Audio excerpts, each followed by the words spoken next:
કેમ છો વિદ્યાર્થી મિત્રો, એક નવા વિડિયો લેક્ચરની અંદર આપ સૌનું સ્વાગત છે। આપણે કરી રહ્યા છીએ શરૂઆત ચેપ્ટર નંબર 7ની। અને પહેલાના વિડિયો લેક્ચરની અંદર આપણે ચેપ્ટર નંબર 6ના દાખલાઓ જોયા હતા। આજના લેક્ચરની અંદર આપણે ચેપ્ટર નંબર 7 શરૂઆત કરીશું। તો શરૂ કરીએ ચેપ્ટર નંબર 7, પ્રકરણ નંબર 7। એનું નામ છે પ્રત્યાવર્તી પ્રવાહો, એટલે એને ઇંગ્લિશમાં કહેવામાં આવે છે અલ્ટરનેટિંગ કરંટ। તો સૌથી પહેલાં આપણે સમજીએ કે કરંટ કેટલા પ્રકારના હોય। તો એક કરંટ હોય ડીસી, એટલે કે ડાયરેક્ટ કરંટ કરીને કહેવામાં આવે છે, અને બીજું હોય છે એસી, બરાબર છે। એસી કરંટ જે આપણા ઘરમાં આવે છે તેને આપણે જે આપણા ઘરમાં કરંટ આવે છે તે આપણે એસી કરંટનો ઉપયોગ કરીએ છીએ। અને ઘરના કરંટને તમે જ્યારે મોબાઈલ ચાર્જરને લગાવો છો, મોબાઈલ ચાર્જરને લગાવો અને પછી તમે જો મોબાઈલમાં જે કનેક્શન કરો છો તમારા વાયર, તો એ જે કરંટ તમે આપો છો એ ડીસી કરંટ હોય છે, બરાબર છે। અને તમારા ઘરમાં જે કરંટ આવે છે તે કેવા પ્રકારનો કરંટ હોય છે? AC current. અને જો તમે તમારા ઘરમાં આવેલા કરંટ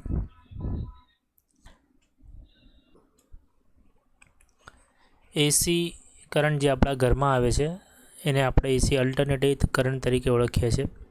તેની આવૃત્તિ આપણને આપવામાં આવેલી હોય છે 50 હર્ટ્ઝ, અને જેના વોલ્ટેજ હોય છે 220 વોલ્ટ। આપણા ઘરમાં જે કરંટ આવે છે, જે પાવર આવે છે, એમાં જે કરંટ છે એમાં જેની આવૃત્તિ છે તે 50 હર્ટ્ઝ છે, અને તેના જે વોલ્ટેજ છે તે 220। આ આવૃત્તિ 50 હર્ટ્ઝ છે, એનો મતલબ શું થાય? એનો મતલબ છે જે કરંટના જે વોલ્ટેજ છે 220 એ 1 સેકન્ડમાં 50 વખત વધઘટ થાય છે। એટલે તમે કહી શકો કે એના વોલ્ટેજ આમ વધી જાય, પછી ધીરે ધીરે ઘટી જાય, વધી જાય, ઘટી જાય, વધી જાય। આ પ્રકારનો એક સાઇન કર્વ તમને મળે, એને તમે એસી કરંટ તરીકે કહો છો। અને ડીસી કરંટની અંદર શું થાય છે? ડીસી કરંટની અંદર જે એના વોલ્ટેજ સમય સાથે બદલાતા નથી। જો એના ડીસી વોલ્ટેજનો જે ગ્રાફ મળશે તો એ સમય સાથે આ સમય સાથે તમે જે એના વોલ્ટેજ જોશો તે ફિક્સ રહેશે, બરાબર છે। સમય સાથે જો વોલ્ટેજ ન બદલાતો હોય તો એને આપણે કહીએ છીએ ડીસી, એટલે સમય સાથે કરંટ ન બદલાતું હોય તો એને આપણે શું કહીએ છીએ? DC current. અને જો સમય સાથે કરંટ બદલાતો હોય, એમાં જે વધઘટ થતું હોય તો એને આપણે કહીએ છીએ એસી કરંટ, બરાબર છે। એને આપણે અલ્ટરનેટિંગ કરંટ તરીકે ઓળખીએ છીએ। ખ્યાલ આવી ગયો? તો આપણે આ ચેપ્ટરની અંદર અલ્ટરનેટિવ કરંટનો અભ્યાસ કરવાના છે। તો આમાં આપણને અમુક વસ્તુઓ સમજવા જેવી છે। સમજો, જો ડાયરેક્ટ કરંટ હોય, આપણે અત્યાર સુધી જે કરંટ ભણતા હતા, જે વોલ્ટેજ ભણતા હતા, એ બધા ડાયરેક્ટ કેપેસિટરની અંદર હોય, કે આપણે જેટલા બી અત્યારે ફોર્મ્યુલા મેળવ્યા છે, તો V is equal P is equal to V into I, અથવા P is equal to I square R. તો આ બધા જે ફોર્મ્યુલા છે એની અંદર તમે જોઈ શકો છો કે આઈ છે, અહીંયા પણ આઈ છે। તો આ બધા જે ફોર્મ્યુલા છે પાવરના, એ ડીસી કરંટ માટે છે। જો આ જ ફોર્મ્યુલા આપણે એસી કરંટ માટે વાપરવા માંગતા હોય તો અહીંયા એક તકલીફ થાય। કઈ તકલીફ થાય? કેમ કે ડીસી કરંટ હોય તો એની વેલ્યુ કેવી હોય? ફિક્સ હોય। ડીસી કરંટ હોય તો એની વેલ્યુ કેવી હોય? ફિક્સ હોય। પરંતુ જો એસી કરંટ હોય એમાં તો આઈનું મૂલ્ય બદલાય, બરાબર? આઈનું મૂલ્ય જો બદલાય એનો મતલબ શું થાય? કે આઈનું મૂલ્ય સમય સાથે બદલાય। તો આઈનું મૂલ્ય જો સમય સાથે બદલાય તો આપણે આ સૂત્રની અંદર કયા આઈનું મૂલ્ય લેવું, કયા આઈનું મૂલ્ય આપણે લખવું? તો આપણે એક વસ્તુ અહીંયા સમજવાની છે કે આવી બધી પ્રોબ્લેમ આવશે તો આપણે કમ્પેરિઝન કરવું પડશે। સમજો, એક ઉદાહરણ આપું કે તમે એક પાણી ગરમ કરવું છે। આ સમજો આના અંદર પાણી છે, બરાબર? આ પાણીનું તાપમાન અત્યારે T બરાબર 20 ડિગ્રી સેલ્સિયસ છે, અને એને તમારે 80 ડિગ્રી સેલ્સિયસ લઈ જવાનું છે, બરાબર? 20 ડિગ્રી સેલ્સિયસથી ક્યાં સુધી લઈ જવાનું છે? 80 ડિગ્રી સેલ્સિયસ સુધી લઈ જવાનું। એના માટે તમે એક અહીંયા વિદ્યુત તાર દોર્યો અને એ વિદ્યુત તારમાં તમે ડીસી કરંટ, બરાબર, ડીસી કરંટ સમજો કે 10 એમ્પિયર ડીસી કરંટ, એમાં 10 એમ્પિયર મિલી એમ્પિયરની 10 એમ્પિયર ટી બરાબર 5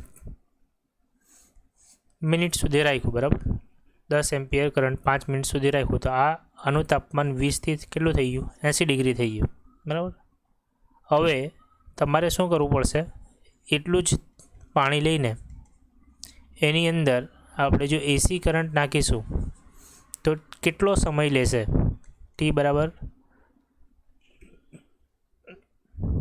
કેટલા સમયમાં, બરાબર, કેટલા સમયની અંદર સમજો કે એ 20 ડિગ્રીથી 80 ડિગ્રી સુધી કરી નાખે છે, 20 ડિગ્રીથી 80 ડિગ્રી સુધી જેટલા સમયમાં એ કરે ત્યારે તેના જે કરંટનું મૂલ્ય હોય, ત્યારે એસી કરંટનું જે મૂલ્ય છે તે કોના બરાબર થશે, ડીસી, બરાબર. તો એવી રીતે આપણે કમ્પેરિઝન કરવું પડશે કે એ કેટલો સમય લે છે, તો એટલો સમય લે ત્યારે એમાં જે વિદ્યુત પ્રવાહ હોય, તો વિદ્યુત પ્રવાહનું મૂલ્ય હોય, તો એને પછી આપણે આનામાં સરખાવી શકીએ.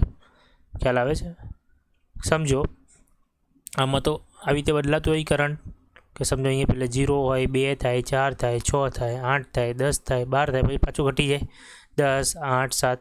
તો આવા પ્રકારનું જે કરંટ છે એને જો એ કરંટને 20 સેલ્સિયસથી 80 સેલ્સિયસ કરવામાં જો 5 મિનિટમાં કરતું હોય, એની સામે આ 10 એમ્પિયર, એની સામે 10 એમ્પિયર ડીસી આપણે નાખીએ તો એ 80 સેન્ટીગ્રેડ સુધી એને ગરમ કરે. એનો મતલબ જે આ ડીસીનો જે કરંટ છે 10 એમ્પિયર, એટલા જ મૂલ્યનો આ એસીનો કરંટ થાય. એવી રીતે આપણે એને કમ્પેરિઝન કરી શકીએ. આપણે ડિટેલમાં જ્યારે ભણીશું એના માટે આપણે IRMSનું સૂત્ર મેળવીશું, બરાબર, રૂટ મીન સ્ક્વેર, બરાબર, આ ચેપ્ટરની અંદર કે આપણે એસી કરંટની અંદર RMS વેલ્યુ લેવાની હોય છે. તો આ બધી વિગતો મેં તમને ખાલી આ બેઝિક ખ્યાલ છે અત્યાર સુધી જે આપ્યો, તો અત્યાર સુધી જે ભણ્યા એને આપણે કન્સેપ્ચ્યુઅલ કરી નાખીએ. તો પહેલે તો એસી અને ડીસી વચ્ચેનો આપણે તફાવત જોયો. શું છે એસી કરંટ?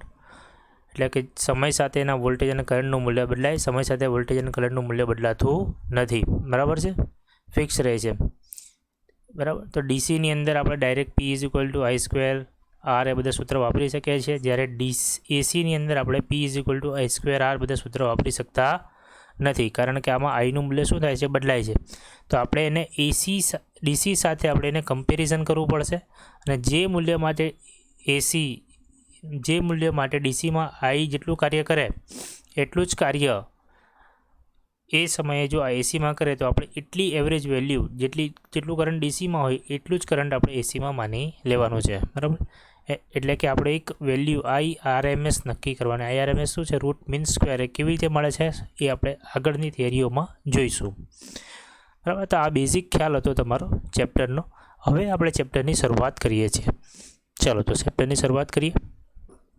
તો પહેલો ક્વેશ્ચન આવે છે, આપણે જેમ ચર્ચા કરી તેમ જ, કે ડીસી સિગ્નલ અને એસી સિગ્નલ એટલે શું, અને શા માટે એસી સિગ્નલનો ઉપયોગ કરવાનું પસંદ કરવામાં આવે છે, કે ડીસી સિગ્નલનો ઉપયોગ કેમ કરવામાં આવતો નથી?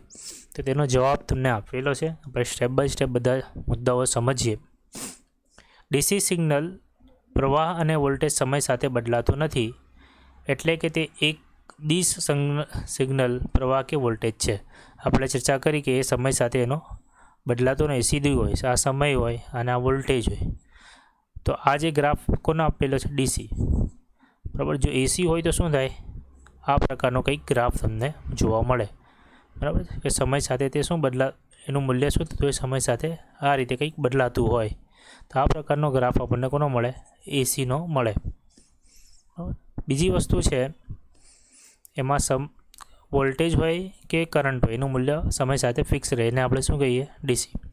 ચલો, બીજો મુદ્દો છે, જે સપ્લાયમાંથી મળતો વોલ્ટેજ સમય સાથે સાઇન વિધેય અનુસાર બદલાતો હોય તો આવા વોલ્ટેજને પ્રત્યવર્તી અથવા ઉલટસુલટ એસી વોલ્ટેજ કહે છે. સમજો, આ પ્રકારે જો તમને કોઈ સિગ્નલ બદલાતો દેખાય, સાઇન વિધેય, આપણે સાઇનનો વિધેય ખબર છે, 0, પછી અહીંયા આવે પાઈ, અહીંયા આવે 2π, 4 પાઈ, બરાબર છે. આ રીતે જો બદલાતું હોય અહીંયા π/2, તો આ રીતે જો સાઇન π/2 પર મેક્સિમમ થઈ જતું હોય અને પાઈ પર પાછું શૂન્ય થઈ જતું હોય, તો આ પ્રકારે જો કોઈ કરંટ અને વોલ્ટેજનું મૂલ્ય જો બદલાય તો એને આપણે કહીએ છીએ એસી સર્કિટ. એસી કરંટ આપણે ક્યાં ઉત્પન્ન કરતા હતા? આના પહેલાંના ચેપ્ટરની અંદર આપણે ચર્ચા કરી કે જ્યારે એસી જનરેટર આપણે ભણ્યા તો એમાં તમને સૂત્ર ખબર હોય તો E = E0 sin ωt, આ સૂત્ર આપણે મેળવેલું યાદ હોય તો આના પહેલાંના ચેપ્ટરની અંદર. આના પહેલાંની ચેપ્ટરની અંદર આપણે જ્યારે એસી જનરેટરનો ઉપયોગ કરતા હતા તો એસી જનરેટરનો ઉપયોગની અંદર આપણે જે એસી કરંટનું જે સૂત્ર મેળવેલું હતું એ શું હતું? E = E0 sin ωt, બરાબર. તો એ તમને દેખાય છે કે અહીંયા sin ωt છે એટલે એસી કરંટ હંમેશા સાઇનના વિધેયના સ્વરૂપમાં બદલાતું હોય છે, બરાબર. એ જ મુદ્દો છે આપણે. ચલો, બીજો છે વોલ્ટેજ શબ્દનો સામાન્ય અર્થ બે બિંદુઓ વચ્ચેના વિદ્યુત સ્થિતિમાનનો તફાવત હોય છે. એટલે આપણને ખબર છે વોલ્ટેજ એટલે શું? એ બિંદુ અને બી બિંદુ એ બંને વચ્ચે વિદ્યુત સ્થિતિમાનનો જે તફાવત હોય, અહીંયા કેટલો છે પ્લસ અને અહીંયા કેટલું માઇનસ, એટલે બંને વચ્ચે જે ડિફરન્સ છે એને આપણે શું કહીએ છીએ? વિદ્યુત સ્થિતિમાનનો તફાવત.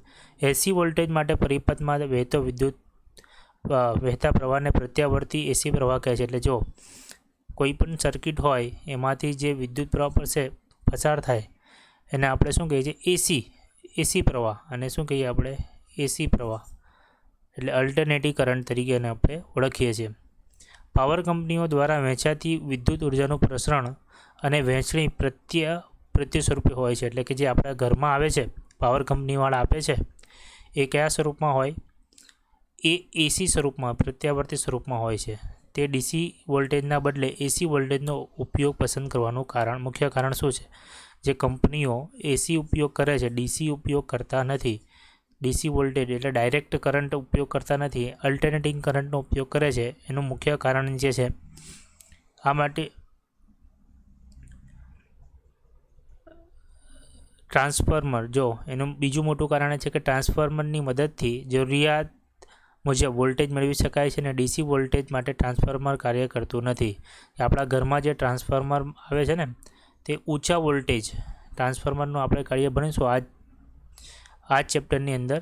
તો ટ્રાન્સફોર્મરનું કાર્ય છે કે જ્યારે વીજળી ઉત્પન્ન થાય ત્યારે બહુ હાઈ વોલ્ટેજ પર હોય તો એને હાઈ વોલ્ટેજ પર એને મોકલવા માટે એને હાઈ વોલ્ટેજ જોઈએ, એક જગ્યાએથી બીજી જગ્યાએ એને મોકલવા માટે હાઈ વોલ્ટેજ.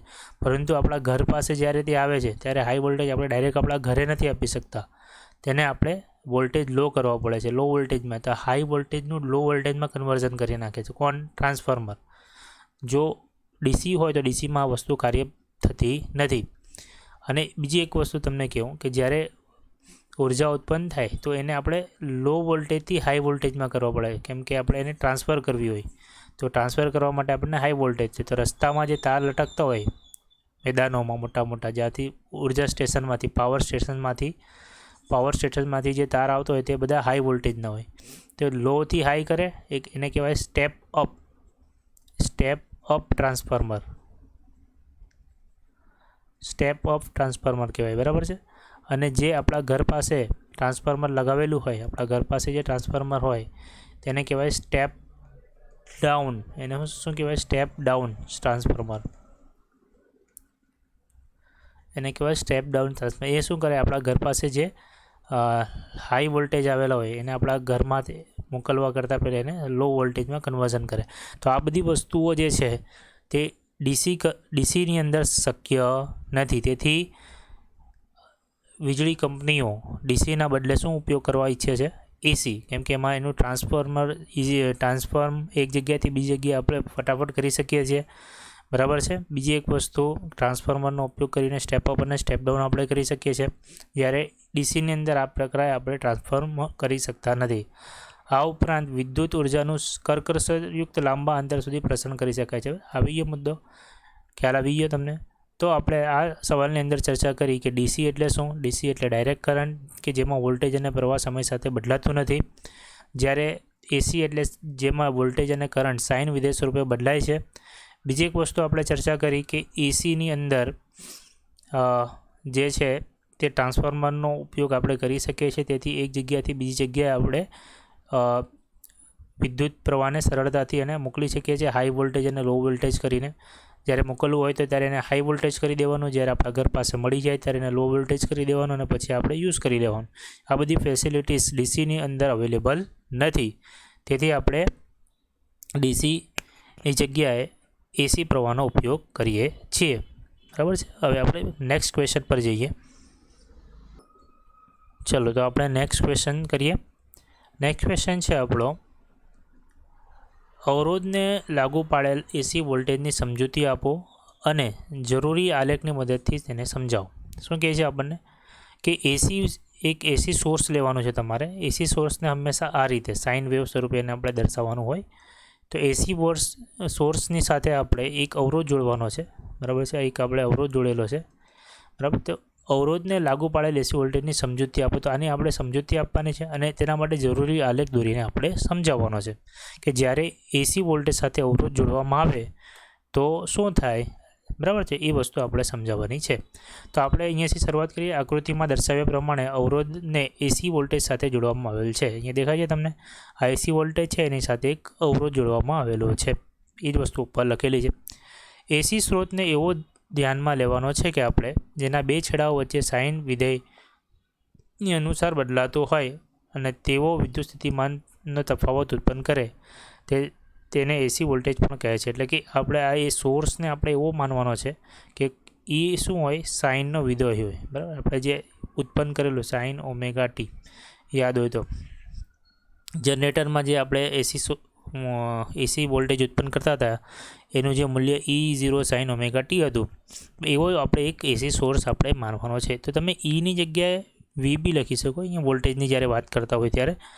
તો આપણે અહીંયા એક સૂત્ર લખીએ માટે V is equal two E0. જો આ E0ની જગ્યાએ આપણે શું લખી દીધું, VM, અને ઈની જગ્યાએ આપણે શું લખી દીધું, V.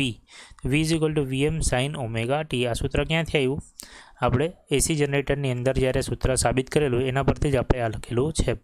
માટે V is equal two VM sine omega T સમીકરણ નંબર 1.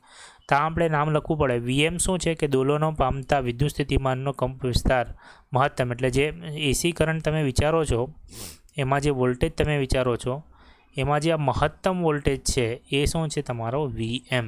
બરાબર છે. કંપ વિસ્તાર. તો તમે નીચેની સાઈડ પર જાઓ તો પણ એને શું કરી શકો, VM. આપ ખાલી માઇનસ છે ને ઉપરનું શું થઈ જાય, પ્લસ. આને શું કહેવાય, VM. હવે આ જે દોલનો પામતો હોય એના માટે જે એનો એંગલ છે, કેટલા ખૂણાથી તે વળે છે, એની કોણીય આવૃત્તિ આપણે ઓમેગા વડે એને દર્શાવીએ. એટલે તમે આવી રીતે લખી શકો VM સાઇન ઓમેગા ટીમાં ઓમેગા કોણીય આવૃત્તિ. ચલો હવે સમીકરણ નંબર 1ને આપણે ધ્યાનમાં લઈએ તો ઓહમનો નિયમ તમને ખબર છે, V is equal to I into R. I into R પછી પરથી જો આપણે અહીંયા લખી દઈએ અને V is equal to I એનો ઉપયોગ કરીશું આપણે. ચલો, અને આ સર્કિટ છે એની અંદર જો આપણે ક્રિચોફનો લૂપનો નિયમ યાદ હોય તો ક્રિચોફના લૂપનો નિયમ કે ચેપ્ટર નંબર 3માં ક્રિચોફના બે નિયમ KVL અને KCL એન્ડ KCL આપણે ભણી ગયેલા. બરાબર છે. તો એમાં આપણે લૂપનો નિયમ, બરાબર, એનો લૂપનો નિયમ આપણે વાપરીશું. તો લૂપના નિયમની અંદર આપણે શરૂઆત કરીશું અહીંયાથી. એસી છે એટલે આ પ્લસ માઇનસ થયા કરે છે. તો અહીંયાથી આપણે આમ વિચારીએ કે વિદ્યુત પ્રવાહ આમ જાય છે તો એ શરૂઆતમાં વોલ્ટેજ E. તો આપણે શું લખીશું, શરૂઆત કરીએ છીએ જ્યાંથી પ્લસ, પછી અહીંયા આપણે આવ્યા. બરાબર છે. તો આપણે અહીંયાથી જ્યારે આપણે આમ આવીએ છીએ તો આપણે જે દિશામાં જઈએ છીએ વિદ્યુત પ્રવાહ પણ તે જ દિશામાં જાય. તો આપણે શું લઈએ, એને માઇનસ લઈ લઈએ. બરાબર. તો એને માઇનસ લઈ લઈએ. તો I ઇન્ટુ R એટલે વિદ્યુત પ્રવાહ જે અહીંયા જાય એને આપણે એનું મૂલ્ય I માની લઈએ. તો I ઇન્ટુ R એટલે અહીંયા એક તમારું વિદ્યુત સ્થિતિમાનનો તફાવત E, અને અહીંયા આવે તો I ઇન્ટુ R વિદ્યુત પ્રવાહ. એટલે અહીંયા વોલ્ટેજ કેટલો થઈ જાય, આ છેડા પર વોલ્ટેજ થઈ જાય I ઇન્ટુ R. એટલે તમે શું લખી શકો, માઇનસ I ઇન્ટુ R. પછી તો રસ્તામાં કંઈ છે નહીં, એટલે આ સર્કિટમાં બીજું કંઈ છે નહીં, એટલે તમારી સર્કિટ પૂરી થાય એની બરાબર તમારે શું લખવાનું હોય, 0. આ ક્રિચોફના નિયમ પ્રમાણે તમે લખી શકો છો, E minus I into R. આ જો નિયમ જો નહીં આવડતો હોય તો તમે ચેપ્ટર નંબર 3માં જઈને જોઈ લો. આ માઇનસને આ બાજુ છે તો પેલી બાજુ લઈ જાય તો E is equal to I into R direct બી તમે લખી શકો. ચલો હવે આના પરથી જો આઈને કરતા બનાવો, એનું કંઈ ખાસ એટલું ઇમ્પોર્ટન્ટ નથી. આના પરથી જો તમે કરતા બનાવો કોને, આઈને, તો આઈને કરતાં બનો તો ઈના છેદમાં આર થઈ જાય. હવે સમીકરણ નંબર પરથી તમે કયા પરથી? સમીકરણ નંબર 1 પરથી અહીંયા લખી દો. સમીકરણ નંબર 1. સમીકરણ નંબર 1 પરથી તમે લખી શકો ઈ બરાબર વી આપણે લખી શકીએ વીએમ સાઇન ઓમેગા ટી. તો ઈની જગ્યાએ આપણે શું લખી દઈએ? વીએમ સાઇન ઓમેગા ટીના છેદમાં આર. બરાબર છે. બીજી વસ્તુ છે અહીંયા તમે જો ઓમનો નિયમ હવે કામ લાગે. V by R is equal to I થાય. તો અહીંયા વીએમ મહત્તમ કરંટ છે, મહત્તમ વોલ્ટેજ છે. તો કરંટ બી કેવો મળશે? અહીંયા મહત્તમ. એટલે અહીંયા શું લખવું પડશે? વીએમ. એટલે વી બાય આરના છેદમાં વીએમ બાય આરના છેદમાં આપણે શું લખી દઈએ? આઈએમ. તો આ સૂત્ર આપણને કોનું મળી ગયું? કરંટનું સૂત્ર મળી ગયું.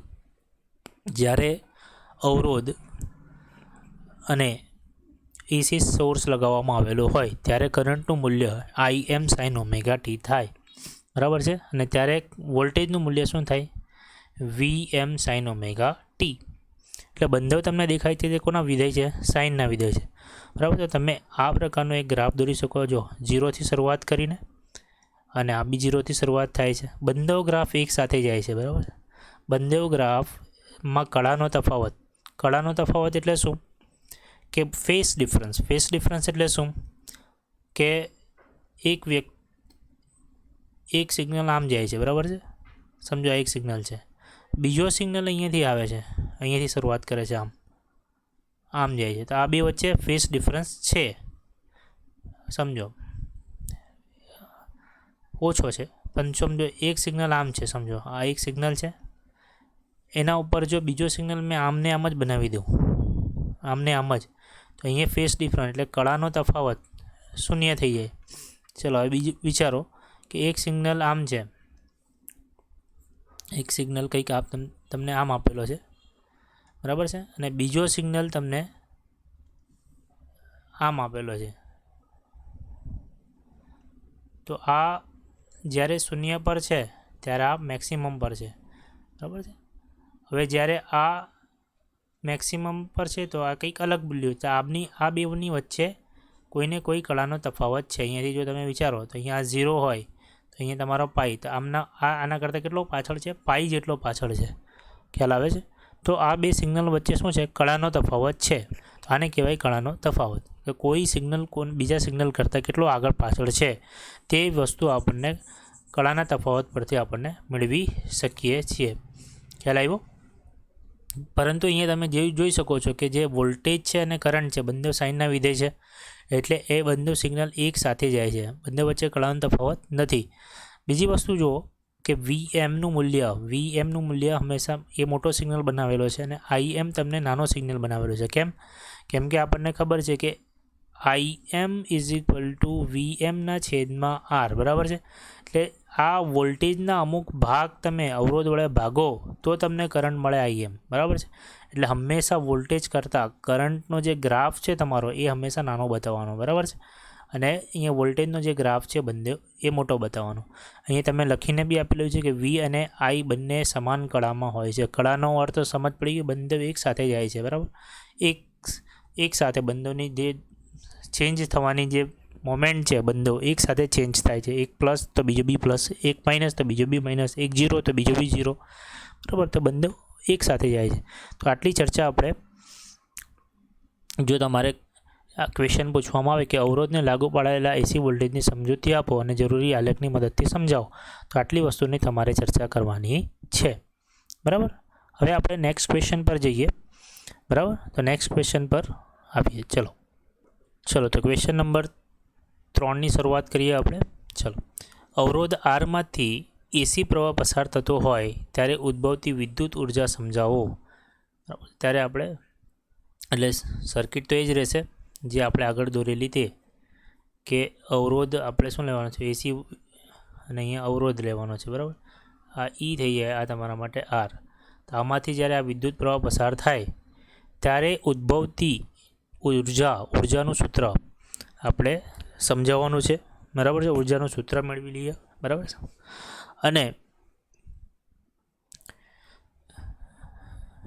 ચલો હવે શરૂઆત કરીએ. આ તમને સિગ્નલ દેખાય છે, એસી સિગ્નલ 0થી શરૂ કરીને પાઈ 2 પાઈ, આ જે સિગ્નલ આપેલું છે તે તમને કરંટ માટે અથવા તો વોલ્ટેજ માટે બી સેમ આવશે.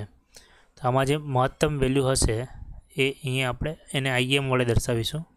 અને આ સૂત્ર કોના માટે છે? વિદ્યુત પ્રવાહ માટે છે, બરાબર. એટલે આ ગ્રાફ કોના માટે બતાવેલો છે? વિદ્યુત પ્રવાહ માટે બતાવેલો છે. તો ગ્રાફ પરથી તમે જોઈ શકો છો કે એસી પરિપથમાં વોલ્ટેજ અને પ્રવાહ સાઇન વર્ગ મુજબ બદલાય છે. આપણે આગળ બી ચર્ચા કરેલી અને ધન અને ઋણના મૂલ્યો ધારણ કરે છે. એટલે વોલ્ટેજ અને કરંટ જે છે એ સાઇનનો જે વિધેય છે એટલે એના પ્રમાણે બદલાય છે. સાઇનનો ગ્રાફ જેવી રીતે બદલાય છે તેવી રીતે જ આ બંને બદલાય છે. હવે આપણે ઉર્જા શોધવાની છે. આમ એક પૂર્ણ ચક્ર દરમિયાન તત્કાલીન પ્રવાહના મૂલ્યોનો સરવાળો શૂન્ય થાય. એટલે જો સમજો જેટલો પોર્શન છે આમાં પ્લસ છે એટલો જ પોર્શન માઇનસ છે. તો જો આનું તમે તત્કાલીન કરો એટલે એનું જો એવરેજ તમે કાઢવાનો પ્રયત્ન કરો તત્કાલીનનો, એ તમને શું મળે? એનો જે સરવાળો છે તે તમને શું મળે? શૂન્ય. કેમ કે જેટલો પોર્શન પ્લસ છે એટલો જ પોર્શન માઇનસ છે. તેનાથી તેનો સરેરાશ પ્રવાહ શું મળે આપણને? શૂન્ય. એવરેજ જો કાઢો, સમજો જેટલો પોર્શન સમજો પર 5 પ્લસ છે તો નીચે માઇનસ છે 5, તો બંનેનો જો સરવાળો કરો તો +5 - 5 = 0 / 2, એટલે તમને એનો જવાબ શું મળે? 0. એને જો સરેરાશ શું મળે તમને? 0. ખ્યાલ આવે છે તમને? આ સરેરાશ શું મળે એનો? 0. એ જ લાઈન અહીંયા તમને લખીને આપેલી છે. હવે જૂલ ઉષ્માનું સૂત્ર આપણને ખબર છે I²RT, બરાબર છે. અને તેમજ અવરોધમાં વ્યય થતો પાવર, જ્યારે અવરોધમાંથી વિદ્યુત પ્રવાહ I પસાર થાય ત્યારે વ્યય પામતો પાવર શોધો તો I²R પરથી તમે મેળવી શકો, બરાબર. તો આપણે એ સૂત્ર લખીએ. અવરોધમાં વ્યય પામતો પાવર, તત્કાલીન પાવર માટે તમે લખી શકો P = I²R. હવે એક વસ્તુ તમને ખબર છે કે આઈની કિંમત આપણે મેળવી આગળના સૂત્રમાં Im sin ωt. આઈની કિંમત આપણે શું મેળવી? Im અહીંયા લખી શકો, કારણ કે I = Im sin ωt. તો અહીંયા તમે કિંમત મૂકી દો આઈની જગ્યાએ, તો અહીંયા મૂકી દો Im sin ωt². એટલે આઈનો સ્ક્વેર થઈ જાય, sin ωtનો સ્ક્વેર થઈ જાય, અને આ અવરોધ છે એ R આવી રીતે મૂકી શકાય, બરાબર છે. તો આ તો આપણે તત્કાલીન પાવર શોધી લીધો, બરાબર. આ શું શોધ્યું આપણે? કે એક કોઈ ચોક્કસ સમયે તમારે આ પ્રકારના આ સમયે ટી સમયે સમજો કોઈ ચોક્કસ સમયે તમારા માટે જો પાવર મેળવવો હોય તો એ કેટલું થઈ જાય? એ પાવરનું સૂત્ર થઈ જાય Im²R sin² ωt. એ આપણે અહીંયા મેળવી લીધું કોઈ એક ચોક્કસ સમય. પણ જો આપણે એક પૂર્ણ ચક્ર માટે અહીંયાથી શરૂઆત કરીને અહીંયા સુધી એક પૂર્ણ ચક્ર માટે જો પાવરનું સૂત્ર મેળવવું હોય, એટલે કે સરેરાશ પાવર જો આપણે મેળવવો હોય, બરાબર, તો એને આપણે સરેરાશ પાવરને તમે ઉપર ડોટ લાઇન કરીને અથવા તમે આવી રીતે ચોરસ આ રીતે તમે ત્રિકોણ બંને બાજુથી બનાવીને તેને સરેરાશ પાવરને આપણે દર્શાવી શકીએ. તો સરેરાશ પાવર માટે આપણે ઉપર લાઇન બતાવેલી છે અને જેની જે સૂત્ર છે એને આપણે આવી રીતે મૂકેલું છે I²RT. હવે I²Rમાં આ જે કિંમત આપણે મેળવી એને સમીકરણ કોઈ આપી દઈએ, સમજો અને સમીકરણ નંબર 1 આપી દઈએ. તો સમીકરણ નંબર 1 પ્રમાણે તમે એની કિંમત મૂકો. સમીકરણ નંબર 1 પ્રમાણે જો એની કિંમત તમે મૂકો તો અહીંયા શું થઈ જાય? Im² sin ωt × R. હવે સરેરાશમાંથી આપણે આરનું તો કોઈ સરેરાશ નીકળવાની અચળ વેલ્યુ છે, Im એટલે મહત્તમ વેલ્યુ, એ બી અચળ છે. તો આ બંનેને આપણે શું કરી દઈએ? આ જે ત્રિકોણ કાઉન્સ છે એની બહાર મૂકી દઈએ, કેમ કે આનું સરેરાશ નીકળશે નહીં. હવે બીજું આનું સરેરાશ કાઢવાનું એ ખૂબ જ મહત્ત્વનું છે, ધ્યાનથી સમજજો. sin² ωt નું સરેરાશ કાઢતા જો તમને આવડી જાય તો આના અંદર આ ચેપ્ટરની અંદર આપેલી બધી જ થિયરી તમને આવડી જશે. એટલે તમારે આ વસ્તુ ધ્યાનથી સમજવાની છે. હવે તમારે એક સૂત્ર યાદ રાખવાનું છે કે કોઈપણ વસ્તુનું જો સરેરાશ કાઢવું હોય, જેમ કે FTનું સરેરાશ કાઢવું છે તો તેના માટેનું સૂત્ર છે 1/T 0 થી T FDT. એટલે આનું સંકલન કરી નાખો અને આગળ 1/T લખી દો અને લિમિટ લઈ લો 0 થી T. આ એનું સૂત્ર છે, બરાબર. તો કોઈપણ વસ્તુને જ્યારે સરેરાશ કાઢવું હોય તેના માટેનું આ સંકલનનું સૂત્ર છે. આ યાદ રાખવાનું છે તમારે. આ ચેપ્ટરની અંદર બધી જ થિયરીની અંદર આગળની આ સૂત્રનો ઉપયોગ કરવામાં આવશે. બરાબર છે. જો આ સૂત્રમાં તમને તકલીફ હશે તો તમને તકલીફ પડશે. તો આ સૂત્ર ખાલી યાદ રાખો. બરાબર. હવે મેં તમને કહ્યું કે sin સ્ક્વેર ઓમેગા ટી છે તો એનું ત્રિકોણમિતિ પ્રમાણે આપણે લખી શકીએ. સૂત્ર છે ત્રિકોણમિતિ પ્રમાણે, યાદ હોય તો. ધોરણ 10માં બી આવી ગયું છે. નહીં યાદ હોય તો યાદ કરી લેજો. I minus cos 2 omega t by 2. બરાબર. સાઇન સ્ક્વેર ઓમેગા ટીનું સૂત્ર છે, આગળ પણ કામ લાગશે. 1 cos 2 ઓમેગા ટી. આ શું છે? સૂત્ર છે, યાદ રાખવાનું છે તમારે. બરાબર. ત્રિકોણમિતિનું. આના છેદમાં 2, આના છેદમાં 2, બંનેના છેદમાં 2 નાખી દો એટલે શું આવી જાય? 1/2 cos 2 ઓમેગા ટીના છેદમાં 2. હવે આ સૂત્રની અંદર આપણે આનું કોઈ સરેરાશ કાઢવાનું નથી, કેમ કે આ તો અચળ છે. હવે આ વસ્તુ છે એની આપણે સરેરાશ કાઢવાની પડશે, અને આમાં છેદમાં બી 2 છે, અચળ છે, એટલે આપણે સરેરાશ કોનો કાઢવો પડશે? cos 2 omega T. બરાબર. જો સાઇન સ્ક્વેર ઓમેગા ટીનો સરેરાશ કાઢવો હોય તો એની જગ્યાએ તમે cos 2 ઓમેગા ટીનો સરેરાશ કાઢી લો, કેમ કે આ બધી બાકીની રાશિઓ કેવી છે? અચળ છે. એટલે તમે અહીંયા લખો cos 2 ઓમેગા ટીનું જે સરેરાશ નીકળશે, cos 2 ઓમેગા ટીનું જે સરેરાશ નીકળશે એ જ સાઇન સ્ક્વેર ઓમેગા ટીનું સરેરાશ થઈ જશે. ખ્યાલ આવે છે? cos 2 ઓમેગા ટીનું જે સરેરાશ નીકળશે એ જ તમારા માટે સાઇન સ્ક્વેર ઓમેગા ટીનું સરેરાશ થઈ જશે. હવે આપણે આ સૂત્રના પ્રમાણે આ જે સૂત્ર છે એનો ઉપયોગ કરીને cos 2 ઓમેગા ટીનું સરેરાશ કાઢવાનું છે. અહીંયા મેં લખી દઉં cos 2 ઓમેગા ટી. અહીંયા જો cos 2 ઓમેગા ટી, 1/t, તો અહીંયા લખી દઉં 1/t. 0 થી t, અહીંયા લખી દઉં 0 થી t. ftની જગ્યાએ શું લખવાનું? cos 2 omega T. અને પછાડી છે છેદમાં શું છે? dt, તો અહીંયા શું લખી જાય? dt. બરાબર. એટલે સાઇન સ્ક્વેર ઓમેગા ટીનું જે આપણે કાઢવાનું છે એની જગ્યાએ આપણે શું કાઢીએ છીએ? cos 2 ઓમેગા ટીનું. ખ્યાલ આવે છે? ચલો, હવે cos 2 ઓમેગા ટીનું જ્યારે તમે સંકલન કરશો તો એ બી તમારે યાદ રાખવાનું છે. સંકલનનું સૂત્ર છે. મેથ્સવાળાને તકલીફ નહીં આવશે, મેથ્સમાં તમે એ ભણશે, પરંતુ બાયોવાળાએ ડાયરેક્ટ જ યાદ રાખી લેવાનું છે, વધારે ચિંતા કરવાની નથી. જ્યારે પણ cos 2t ઓમેગા ટીનું સંકલન કરવામાં આવે, સમજો એનું સૂત્ર છે sin 2 ઓમેગા ટીના છેદમાં 2 ઓમેગા. આટલી વસ્તુ તમારે યાદ લેવાની છે કે જ્યારે પણ cos 2 ઓમેગા ટીનું સંકલન કરવામાં આવે તેની વેલ્યુ થઈ જાય sin 2t ઓમેગા ટીના છેદમાં 2 ઓમેગા. આટલી વસ્તુ તમને યાદ રાખો. એ જ વસ્તુ અહીંયા લખી દીધી છે. cos 2 ઓમેગા ટીનું સંકલન થઈ જાય sin 2 ઓમેગા ટીના છેદમાં 2 ઓમેગા. બરાબર છે. અને અહીંયા આવી જશે લિમિટ, જે આ લિમિટ હતી 0 થી t, એ 0 થી t લિમિટ અહીંયા મૂકી દેવામાં આવેલી છે. બરાબર છે. પછી આ 2 ઓમેગા અચળ છે અને બહાર કાઢી લીધું આપણે, તો અંદર બચ્યું sin 2 ઓમેગા ટી. 0 થી t અહીંયા લખી દીધું. 1/2 ઓમેગા ટી. હવે આની જગ્યાએ એક વખત t મૂકવાની છે અને બીજી વખત 0. અહીંયા sin 2 ઓમેગા ટી માઇનસ 0. એક વખત t મૂક્યું, એક વખત 0 મૂક્યું. હવે એક વસ્તુ યાદ રાખો કે આપણે એક પૂર્ણ પરિભ્રમણ કરીએ છીએ, એટલે અહીંયાથી શરૂઆત કરીએ, અહીંયા સુધી આવે 1, બરાબર, 1 નીચે, તો આટલો ભાગ જે છે તે શું છે? પાઈ. તો આટલા ભાગની અંદર આ ઓમેગા ટીની જગ્યા પર આપણે શું મૂકવું પડે? પાઈ. 0 થી લઈને પાઈ. એક ભ્રમણ અહીંયાથી પૂરું થઈ જાય અહીંયા સુધી. બરાબર. હવે તમે ડાયરેક્ટ જ આખું પૂરું એક પરિભ્રમણ લઈ તો અહીંયા 2 પાઈ. તો આ જે એંગલ છે અહીંયા sin 2 ઓમેગા ટી, એની જગ્યાએ તમે ડાયરેક્ટ 2 પાઈ અહીંયા મૂકી દો. શું મૂકી દો? 2 પાઈ. તો એટલે એનો જવાબ શું મળશે તમને? sin 2 પાઈની વેલ્યુ થાય 0.